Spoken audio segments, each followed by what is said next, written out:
Comme nous l'avons vu dans la précédente vidéo, les livrets ne sont pas des moyens de protéger efficacement votre capital contre l'inflation. Si vous n'avez pas vu la vidéo, je vous mets une petite fiche en haut à droite pour y accéder. Aujourd'hui, nous allons parler de l'assurance vie comme autre méthode permettant de protéger son capital. Tout d'abord, qu'est-ce que l'assurance vie? L'assurance vie est un contrat d'épargne long terme que vous pouvez contracter auprès de votre banque.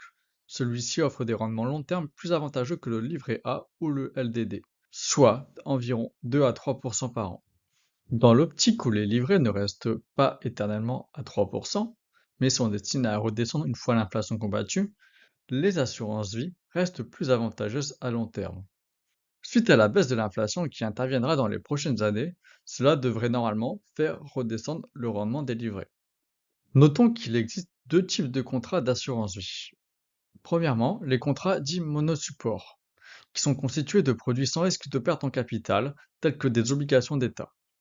Deuxièmement, nous avons les contrats dits multisupports, qui sont constitués de produits et sans risque et comportant des risques de perte en capital, notamment des obligations et des actions. Ce type de contrat est plus risqué, mais il s'agit également du plus rémunérateur des deux. Votre assurance vie peut également être gérée de deux manières, en gestion pilotée ou en gestion libre. En gestion pilotée, c'est la banque qui procédera aux arbitrages sur votre contrat à votre place, en fonction de différents critères, comme le profil de risque et vos objectifs. Quant à la gestion libre, comme son nom l'indique, vous devez gérer vous-même les actifs détenus sur votre contrat, les vendre au moment opportun, en acheter d'autres, etc. Il s'agit d'un profil plus risqué que la gestion pilotée. Au niveau des avantages fiscaux, si vous retirez l'argent investi avant 8 ans après la création du contrat, la taxe sera de 12,8%. Si vous retirez après 8 ans, elle sera en revanche de 7,5%.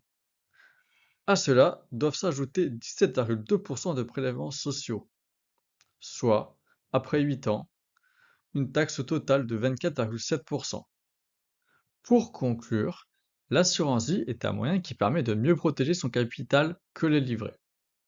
Néanmoins, si vous souhaitez bénéficier d'avantages fiscaux, votre argent doit rester bloqué pour 8 ans au minimum.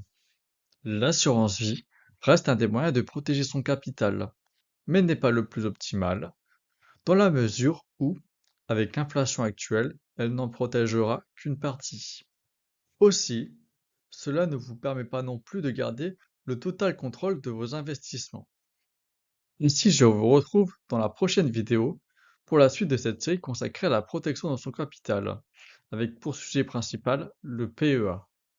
Si vous avez apprécié cette vidéo, n'hésitez pas à liker, écrire un commentaire ou vous abonner. Cela contribuera grandement au développement de la chaîne. Et je vous dis à la prochaine vidéo.